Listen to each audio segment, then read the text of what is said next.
I'll start when things settle down. I mean, I want you to really think about that phrase for a second. I'll start when things settle down. We say it about, going to the gym or organizing the garage, and as we're exploring in our deep dive today, we say it constantly about taking care of our mental health. Oh, constantly. Yeah. But I have a very direct question for you, the person listening right now. When in your adult life has everything actually just, settled down? Well, it's a great question to lead with because, honestly, the uncomfortable reality is that it doesn't. Right. There's literally always something in the pipeline. You have a massive project at work, then that finally wraps up, but oh, look, it's back to school If season. the kids' schedules take over. Exactly. Then you're navigating that chaos. Then it's the holidays. Then it's, I don't know, an unexpected family crisis. Then it's tax season. It never stops. It's a perpetual motion machine. It really is. And that perpetual motion machine is exactly what we are digging into today. We have this really fascinating stack of research and notes centered around a specific telehealth therapy practice. They're called Coping and Healing Counseling, or CHC, and they're based out of Georgia. And, our mission for this deep dive isn't just to list off the services a clinic like CHC provides. I mean, looking at their model is definitely crucial for understanding where modern healthcare is heading. For sure.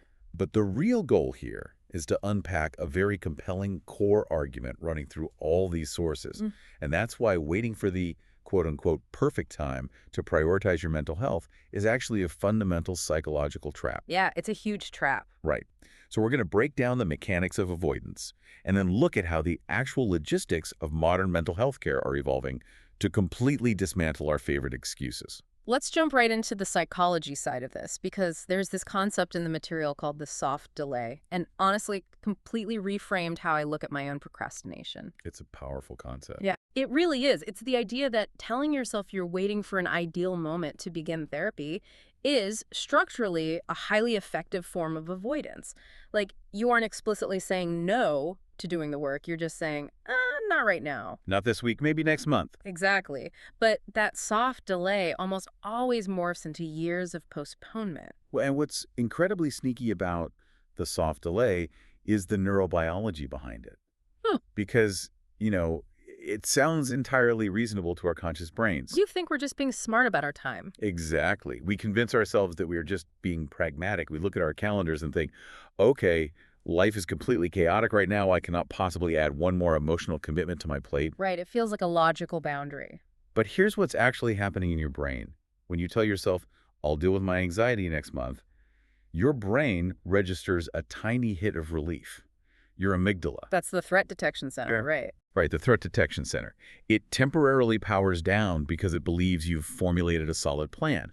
So you get the neurological reward of solving the problem without actually having to do the hard, uncomfortable work of facing your emotions. Oh, wow. So you get the dopamine of the decision without any of the actual effort. You're just kicking the can down the road, but your brain pats you on the back for it. That is wild. But see, I have to play devil's advocate here for a second, because if I'm, say, working an 80-hour week or I'm in the middle of a brutal divorce, isn't it objectively logical to wait for a quiet period? It feels like it should be. Right. Like, don't you actually need to have the cognitive surplus, the quiet mental space to do deep emotional work? It just feels counterintuitive to dig into, like, childhood trauma when you're just trying to keep the lights on and survive the week? It feels counterintuitive, absolutely.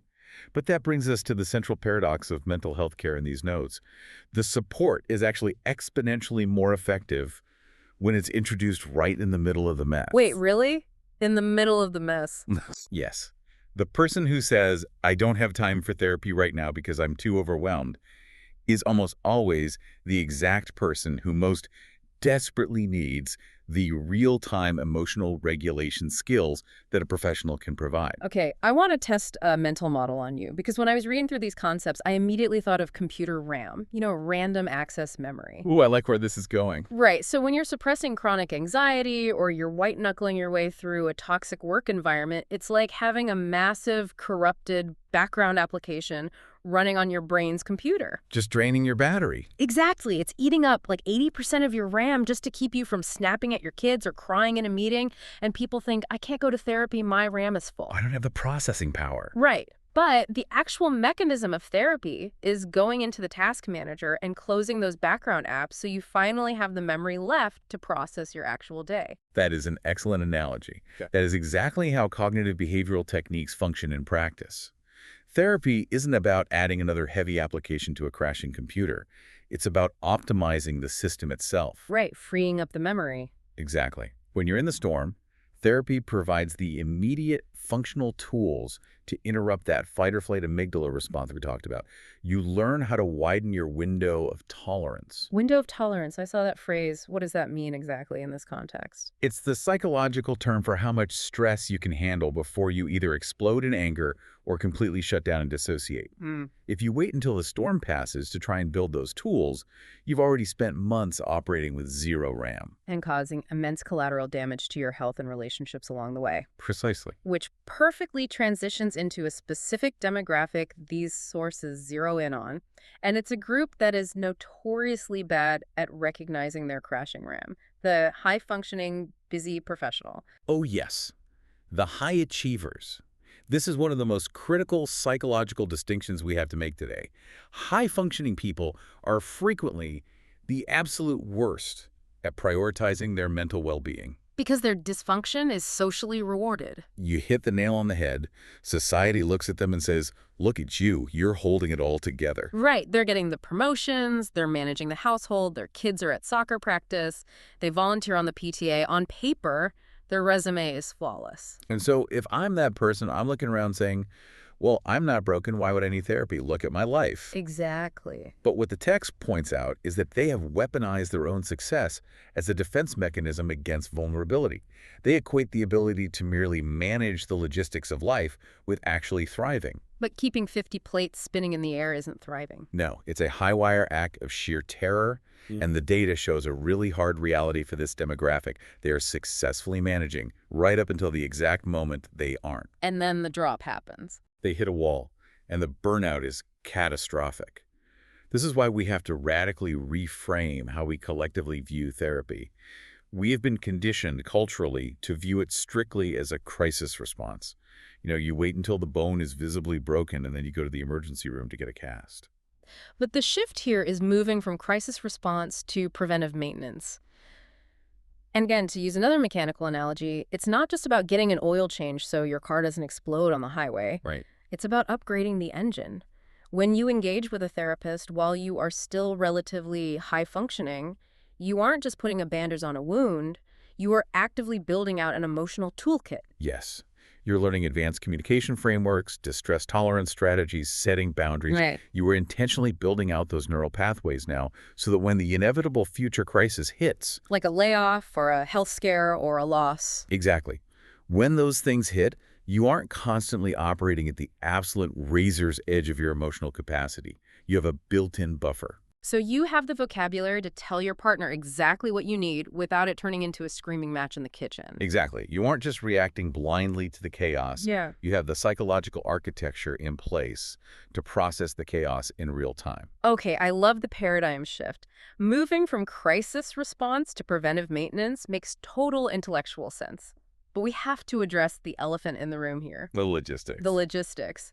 Because mindset shifts are wonderful, but a mindset shift does not magically create a 25th hour in the day. No, it does not. And it doesn't instantly put discretionary income into a single parent's bank account.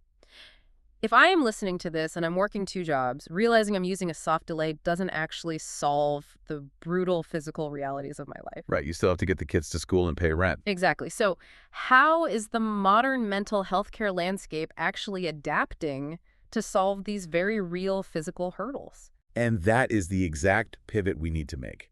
Because telling someone to just prioritize their mental health without addressing the systemic barriers of time and cost is, frankly, just toxic positivity. Wow, yeah, toxic positivity. That's a great way to put it. The reality of the traditional therapy model was deeply flawed. It was geographically restrictive, incredibly time-consuming, and often financially prohibitive. And that is where telehealth ceases to be just a convenient tech feature and becomes a massive structural equalizer. Let's look really closely at how coping and healing counseling, the CHC model in Georgia we mentioned, operates, because it's a perfect case study for how these systemic barriers are being dismantled. It really is. The old model of therapy was an entire exhaustive event. You had to leave work early, you had to sit in traffic for 40 minutes, you had to hunt for You parking. sat in a sterile waiting room reading old magazines. Right, and if you had kids, you had to hire a babysitter. The sheer friction of just getting to the chair was enough to deter anyone whose RAM was already maxed out. The barrier to entry was artificially high, but a practice like CHC operates on a 100% telehealth, IPA-compliant model. And let's quickly clarify what that means for anyone unfamiliar, because high P compliance isn't just about using a FaceTime screen. No. It means the platform utilizes medical-grade encryption. Your conversations are legally and technologically locked down, ensuring total privacy. Okay. And by utilizing this model, CHC is able to serve all 159 counties across the state of Georgia. Which is huge, by the way, because if we look at the historical context, mental health care was largely walled off by geography. Hmm. If you lived in Atlanta, you had options. But if you lived in a rural county, you might be a 2-hour drive from the nearest licensed specialist. Telehealth completely democratizes that access. Right. And CHC has a team of over 15 culturally competent licensed therapists, and the alphabet soup of their credentials actually tells a really important story about comprehensive care here. We're talking LCSWs, LPCs, and LMFTs. It's worth breaking those down, actually, because it highlights how targeted modern care can be. So an LPC, a licensed professional counselor, is highly trained in working with individuals on specific psychological pathways. Like managing depression or navigating trauma? Exactly, or rewiring anxious thought patterns. Then you have an LMFT, a licensed marriage and family therapist.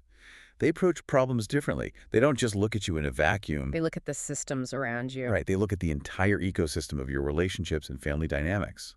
And then an LCSW, a licensed clinical social worker, brings an incredibly grounded perspective.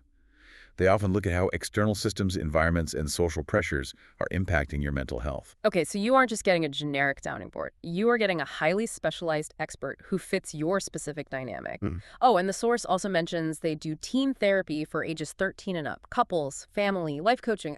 It's really a full spectrum. It is. Yeah. And because it's 100% remote, the "I don't have time" excuse is completely vaporized. A 50-minute session suddenly fits into a standard lunch break. You can do it sitting in your parked car between picking the kids up from school and heading to soccer practice. Or sitting on your back porch after the toddler finally goes to sleep. There's no commute, no waiting room, no babysitter to coordinate. It fundamentally changes the logistical landscape.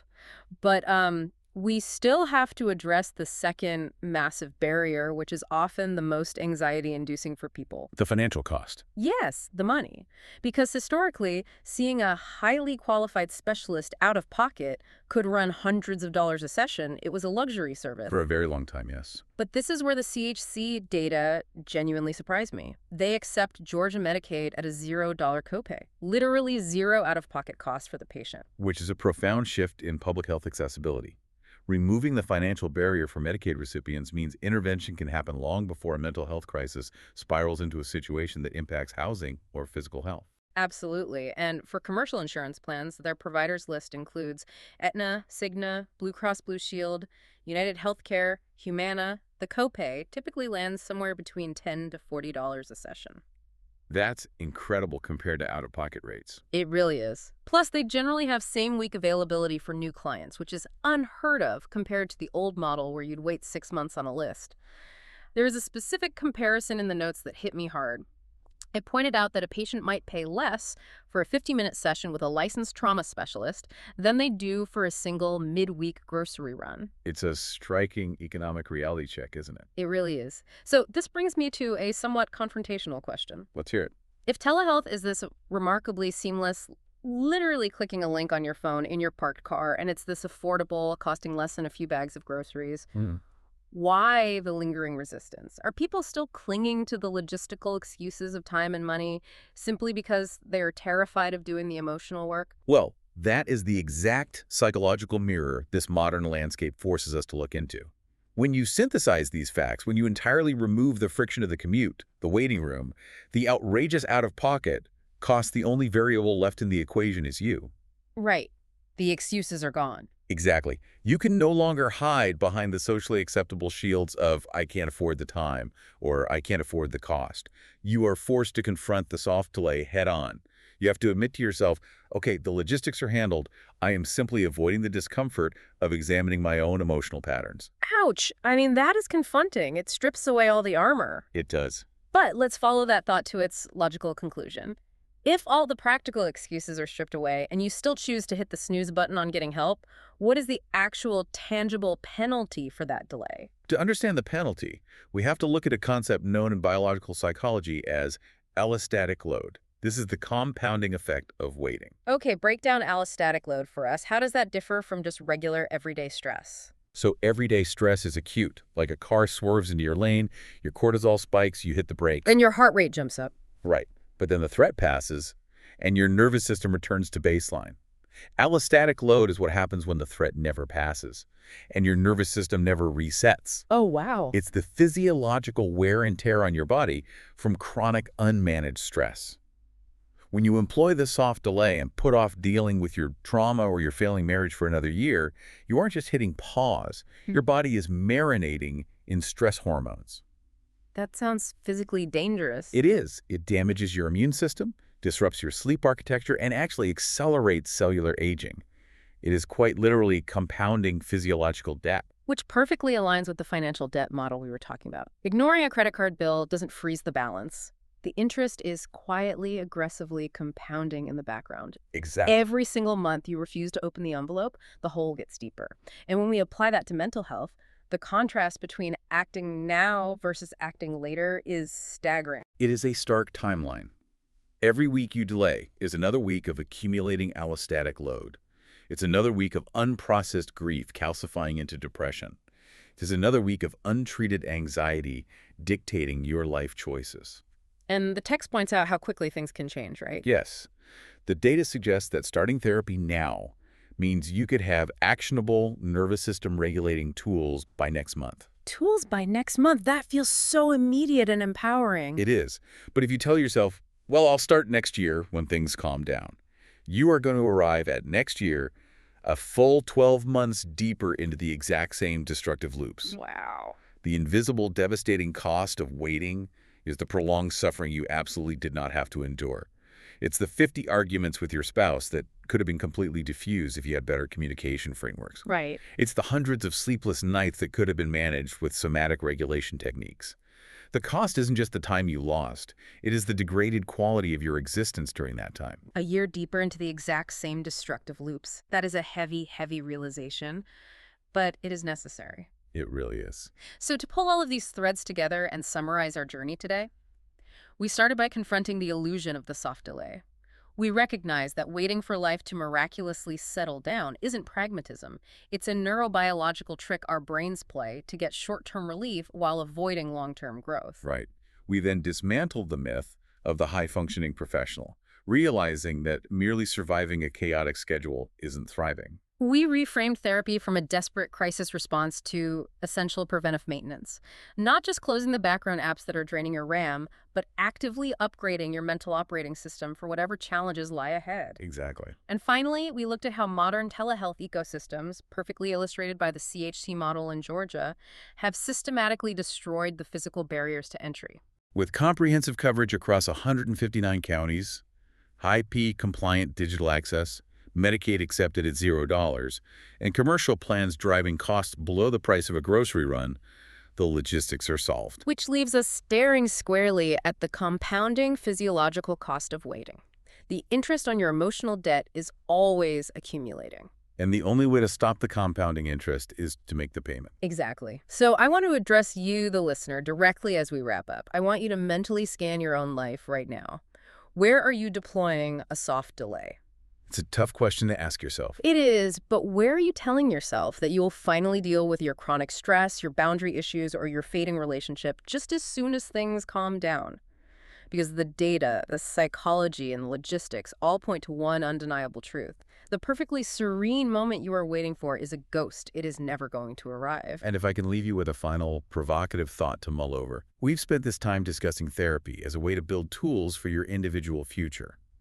But what if we scaled that up? Oh, I like this. If therapy is fundamentally about learning emotional regulation, how might our entire society shift if we viewed understanding our nervous systems as a basic mandatory life skill? Like brushing your teeth. Right.